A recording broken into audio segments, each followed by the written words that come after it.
तनिक विलंब हो गया अनुज, तनिक विलंब।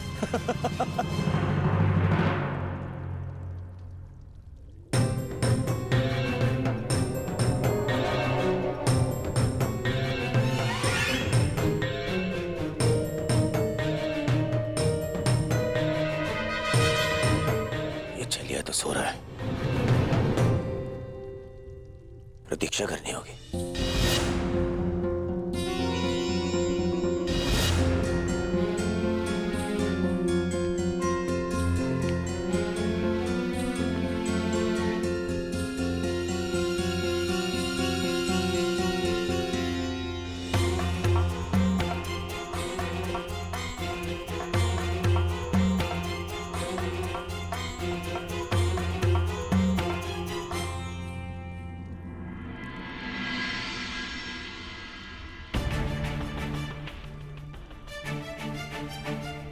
माधव विश्राम कर रहे हैं,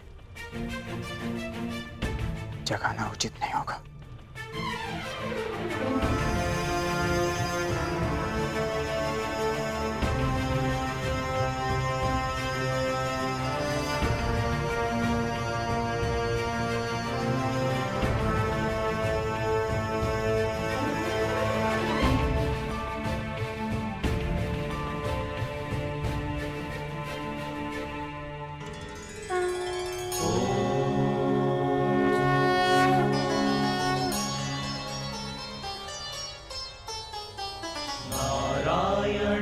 नमस्कृत्य नरं चैव नरोत्तमम्।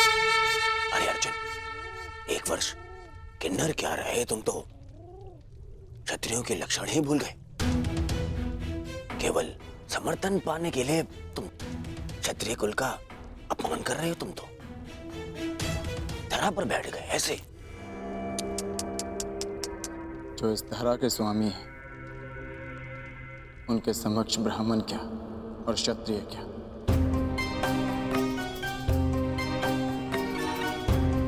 ना मैं इस समय क्षत्रिय हूं और ना ही मेरे मन में समर्थन का लोभ।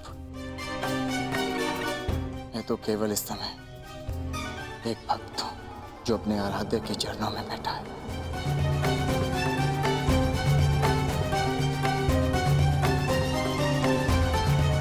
बैठो बैठो।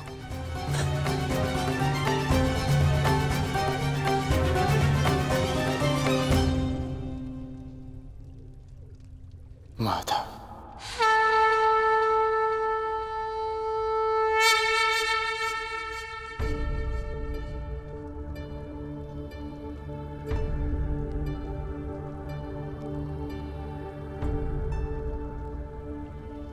कब आए पार्थ?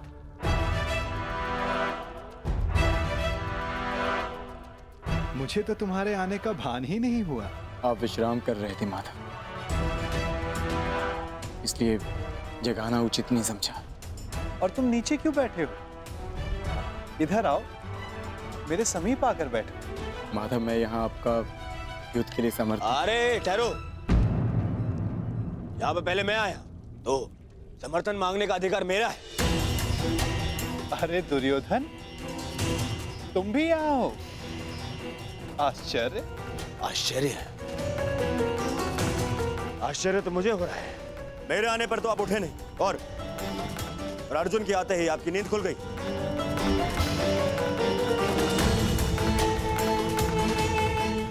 वासुदेव,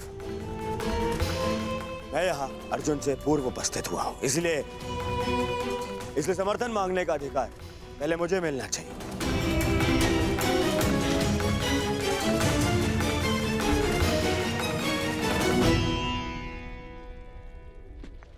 ये तुम्हारा मत है दुर्योधन, परंतु पहले मैंने अर्जुन को देखा, इसलिए मांग रखने का अवसर पहले अर्जुन को ही मिलना चाहिए। यही धर्म है। परंतु नियम यह था वासुदेव कि जो द्वारका पहले पहुंचेगा, आपका समर्थन उसी को मिलेगा। और मैं अर्जुन से पहले यहां उपस्थित हुआ हूं।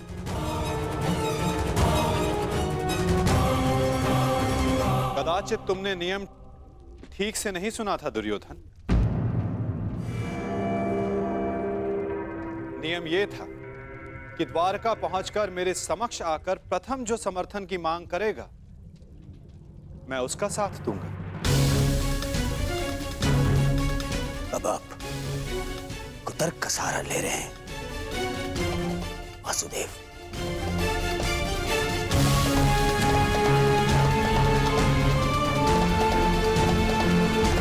जानता था मैं कि आप पक्षपात अवश्य करेंगे। आरोप मत लगाओ माधव पर।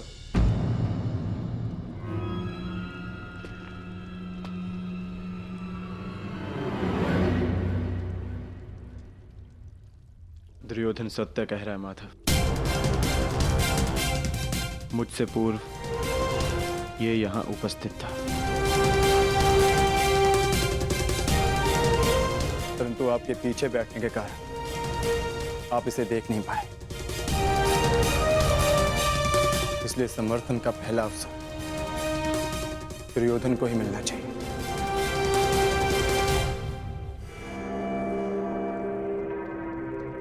कुछ समझ में आया दुर्योधन? कुछ मांगने के लिए अहंकार नहीं, विनम्रता होनी चाहिए।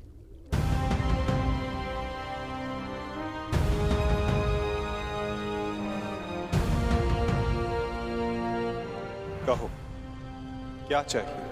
मैं चाहता हूं कि आने वाले महायुद्ध में द्वारका हम कौरवों का समर्थन करें विनम्रता से।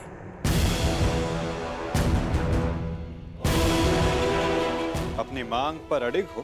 हाँ, अड़िग हूं। मेरी यही मांग है।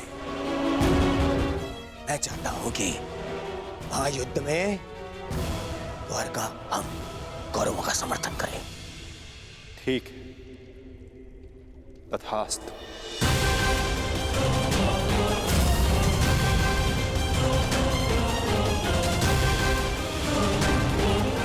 परंतु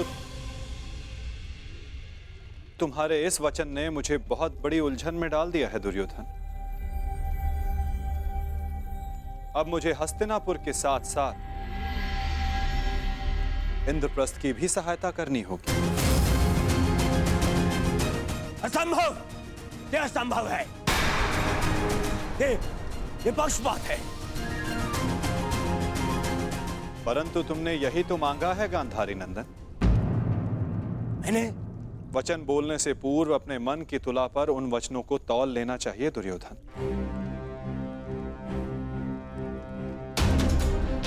तुमने कहा कि कौरवों को द्वारका का समर्थन मिलना चाहिए। अपने द्वेष के कारण तुमने पांडवों को सदा भिन्न माना।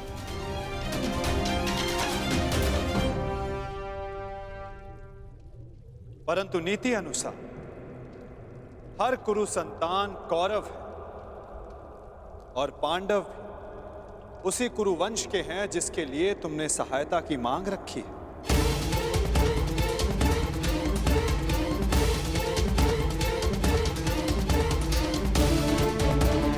इसलिए मुझे अपना समर्थन दोनों पक्षों में बांटना होगा।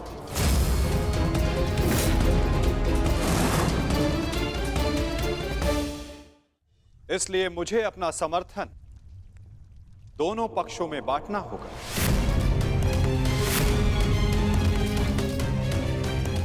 क्या करूं? पक्षपाती होना मेरे स्वभाव में जो नहीं। पक्षपात तो कर ही रहे हैं आप।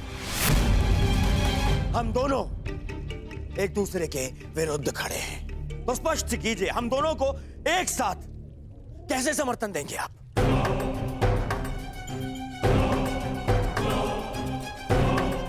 ये भी आपका कोई छल है?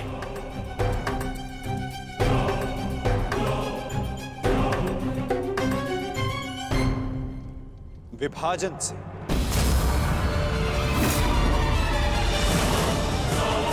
पहली बार युद्ध को टालने के लिए मैंने विभाजन का सहारा लिया था, और इस बार युद्ध में सम्मिलित होने के लिए विभाजन करूंगा। मैं द्वारिका की शक्ति को 2 भागों में विभाजित करूंगा